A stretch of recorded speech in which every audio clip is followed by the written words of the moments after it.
Alors, c'est un bateau qui a subi un incendie en 2019, qu'on a racheté à l'état d'épave. Et donc, on a entrepris de le réparer en le modifiant en même temps. Ça, c'était pour la JAB 2021.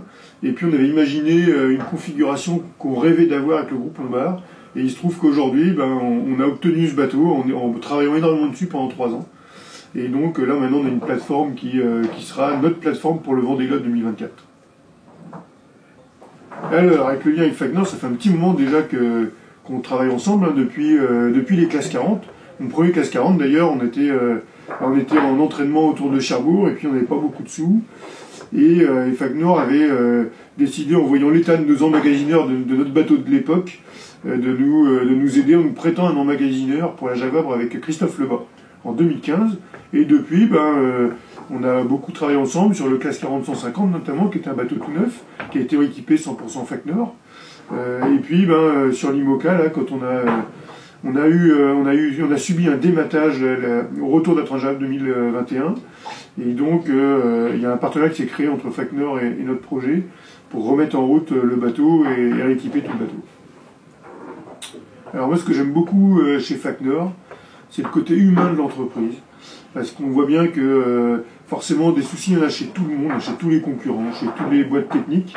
Et ce que j'aime beaucoup chez Fagner, c'est que quand il y a une problématique, elle est prise en compte, elle est discutée, elle est travaillée, il y a des solutions qui sortent derrière tout ça, et toujours en bon échange avec les clients. Et c'est ça que je trouve génial, c'est que d'un coup, côté Brody, on ne met pas tout sur le dos du client, il y a une discussion qui se fait pour essayer de résoudre les problèmes, et c'est ça qui est génial. Moi, c'est le côté humain que j'apprécie énormément chez Fagner, forcément le matériel a un côté robuste peut-être plus que certains concurrents. Par contre, voilà, ce qui pour moi vraiment fait la différence, c'est le côté humain de l'entreprise. Alors, moi, j'ai honnêtement pas énormément d'expérience autour du groupe Wishart complet. Par contre, ce que je trouve intéressant, c'est qu'on va accumuler des compétences, notamment avec Profurn et Fagner, qui étaient sur certaines gammes de produits un peu peut-être concurrents à l'époque, et maintenant, du coup, ils travaillent ensemble, et ça permet d'ouvrir à des matériels complémentaires et peut-être avoir une gamme plus étoffée.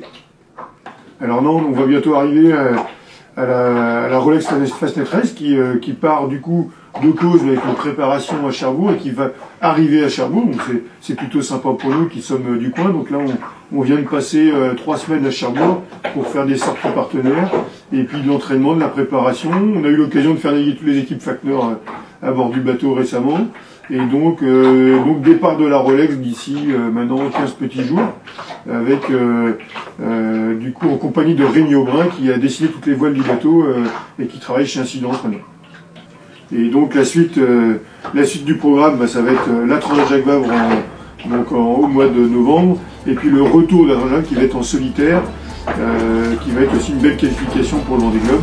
Et bien sûr l'année prochaine, on a notre grand événement du projet qui est le Vendée Globe 2024.